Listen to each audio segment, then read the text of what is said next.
Hi hello family, ಎಲ್ಲರಿಗೂ ಅಮ್ಮಸ್ ಕೈರುಚಿ ಚಾನಲ್ಗೆ ಸ್ವಾಗತ. ನಾನಿವತ್ತು ಈ ವಿಡಿಯೋ ಮೂಲಕ ತುಂಬ ಸ್ಪೈಸಿಯಾಗಿರುವಂತಹ ಹಾಗೆ ತುಂಬ ಡಿಫ್ರೆಂಟಾಗಿ ಮಾಡುವಂತಹ ತೆಂಗಿನಕಾಯಿ ರಸಮ್ ರೆಸಿಪಿನ ತೋರಿಸ್ಕೊಂಡು ಕೊಡ್ತಾ ಇದ್ದೀವಿ. ಇದಂತೂ ರುಚಿ ತುಂಬ ಚೆನ್ನಾಗಿರುತ್ತೆ. ಇಲ್ಲಿವರೆಗೂ ನೀವು ಈ ರೀತಿಯಾಗಿ ರಸಮ್ ರೆಸಿಪಿನ ಟ್ರೈ ಮಾಡಿರೋದಕ್ಕೆ ಸಾಧ್ಯನೇ ಇಲ್ಲ. ಅಷ್ಟು ಖಾರವಾಗಿ ತುಂಬ ಸ್ಪೈಸಿಯಾಗಿರುತ್ತೆ ಅಂತಲೇ ಹೇಳ್ತೀನಿ. ನಿಮಗೇನಾದರೂ ಜ್ವರ ಬಂದಾಗ, ಬಾಯಿ ಕೆಟ್ಟೋದಾಗ ಅಥವಾ ನಿಮಗೇನಾದರೂ ನೆಗಡಿ ಆದಾಗ ಏನಾದರೂ ಖಾರವಾಗಿ ತಿನ್ನಬೇಕು ಅನ್ನೋರು ಅಥವಾ ಗಂಟ್ಲೇನಾದರೂ ಕೆಟ್ಟಾಗ ಖಾರವಾಗಿ ತಿನ್ನಬೇಕು ಅನ್ನೋರು ಖಂಡಿತವಾಗ್ಲೂ ಈ ರಸಮ್ ರೆಸಿಪಿನ ಒಂದ್ಸಲ ಟ್ರೈ ಮಾಡಿ ನೋಡಿ. ತುಂಬ ಚೆನ್ನಾಗಿರುತ್ತೆ. ಹಾಗೆ ಇದನ್ನು ಮಾಡ್ಕೊಳ್ಳೋದು ಕೂಡ ತುಂಬ ಸುಲಭ. ಬ್ಯಾಚುಲರ್ಸ್ ಅಂತೂ ತುಂಬ ಈಸಿಯಾಗೆ ಮಾಡ್ಕೋಬೋದು. ಹಾಗಾದರೆ ಬನ್ನಿ ಈ ರೆಸಿಪಿನ ಹೇಗೆ ಮಾಡೋದು ನೋಡೋಣ. ಇದನ್ನು ಮಾಡೋದಕ್ಕೆ ನಮಗಿಲ್ಲಿ ಒಂದು ಗೆಡ್ಡೆ ಬೆಳ್ಳುಳ್ಳಿನ ತೊಗೊಂಡಿದ್ದೀವಿ, 1 ಟೇಬಲ್ ಸ್ಪೂನಷ್ಟು ಮೆಣಸು, 1 ಟೇಬಲ್ ಸ್ಪೂನಷ್ಟು ಜೀರಿಗೆ, ಹಾಗೆ ಒಂದು 5 ರಿಂದ 6 ಒಣಮೆಣಸಿನ್ಕಾಯಿ, ಸ್ವಲ್ಪ ಕರಿಬೇವಿನ ಸೊಪ್ಪು, ಸ್ವಲ್ಪ ಕೊತ್ತಂಬರಿ ಸೊಪ್ಪನ್ನು ತೊಗೊಂಡಿದ್ದೀವಿ. ಹಾಗೆ ಇಲ್ಲಿ ಒಂದು 1/4 ಬಟ್ಲಷ್ಟು ತೆಂಗಿನಕಾಯಿನ ಚಿಕ್ಕದಾಗಿ ಕಟ್ ಮಾಡಿಟ್ಟಿದ್ದೀವಿ. ಹುಣಸೆ ಹಣ್ಣನ್ನು ಒಂದು ಗೋಲಿ ಗಾತ್ರದಷ್ಟು ಹುಣಸೆ ಹಣ್ಣನ್ನು ನೀರಲ್ಲಿ ನೆನೆಸಿಟ್ಕೊಂಡಿದ್ದೀವಿ. ಹಾಗೆ ಇಲ್ಲಿ ಒಗ್ಗರಣೆಗೆ ಒಂದು 4 ಹಸಿರು ಬೆಳ್ಳುಳ್ಳಿನ ಜಜ್ಜಿಟ್ಟಿದ್ದೀವಿ. ಹಾಗೆ ಬ್ಯಾಡಗೆ ಮೆಣಸಿನ್ಕಾಯಿನ ಒಂದು 3 ರಿಂದ 4 ತೊಗೊಂಡಿದ್ದೀವಿ. ಸ್ವಲ್ಪ ಸಾಸಿವೆ, ಹಾಗೆ ಸ್ವಲ್ಪ ಜೀರಿಗೆ.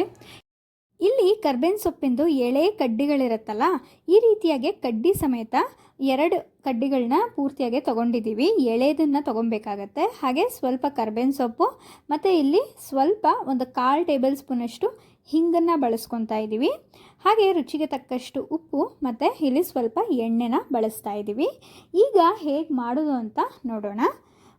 ಮೊದಲಿಗೆ ಒಂದು ಬಾಣಲಿಗೆ ಒಂದು 5 ರಿಂದ 6 ಒಣಮೆಣಸಿನ್ಕಾಯಿ, ಇದ್ರ ಜೊತೆಗೆ ಒಂದು ಅರ್ಧ ಟೇಬಲ್ ಸ್ಪೂನಷ್ಟು ಮೆಣಸು ಮತ್ತು 1 ಟೇಬಲ್ ಸ್ಪೂನಷ್ಟು ಜೀರಿಗೆ, ಈ ಮೂರನ್ನು ಕೂಡ ಹಾಕಿ ಸ್ವಲ್ಪ ಒಂದು 5 ನಿಮಿಷ ಚೆನ್ನಾಗೇ ಹುರ್ಕೊಬೇಕು.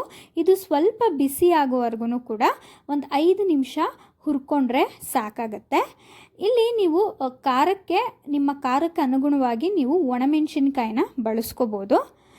ಇದೀಗ ಆಗಿದೆ, ನೋಡ್ತಾ ಇರ್ಬೋದು. ಈಗ ಇದನ್ನು ಸ್ವಲ್ಪ ತಣ್ಣಗಾಗೋವರೆಗೂ ಬಿಡಬೇಕು.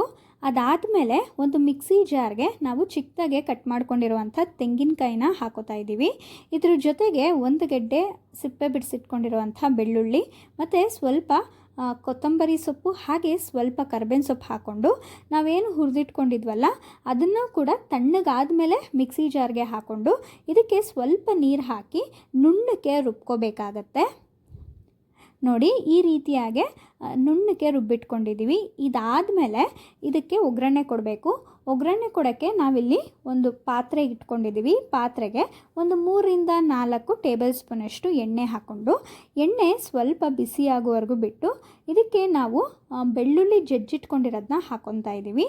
ಬೆಳ್ಳುಳ್ಳಿ ಕುಯ್ದು ಹಾಕೊಳ್ಳೋದಕ್ಕಿಂತ ಜಜ್ಜಿ ಹಾಕೊಳ್ಳೋದ್ರಿಂದ ರುಚಿ ತುಂಬ ಚೆನ್ನಾಗಿರುತ್ತೆ. ಹಾಗೆ ಸ್ವಲ್ಪ ಸಾಸಿವೆ, ಜೀರಿಗೆ ಮತ್ತು ಕರ್ಬೇವಿನ ಸೊಪ್ಪು, ಹಾಗೆ ಒಣಮೆಣಸಿನ್ಕಾಯಿ ಅಥವಾ ಬ್ಯಾಡಗೆ ಮೆಣಸಿನ್ಕಾಯಿ, ಈ ಎರಡಲ್ಲಿ ನೀವು ಯಾವುದನ್ನು ಹಾಕೋಬೋದು. ಹಾಕ್ಕೊಂಡು ನಾವು ರುಬ್ಬಿಟ್ಕೊಂಡಿರುವಂಥ ಮಸಾಲೆನ ಹಾಕೋತಾ ಇದ್ದೀವಿ.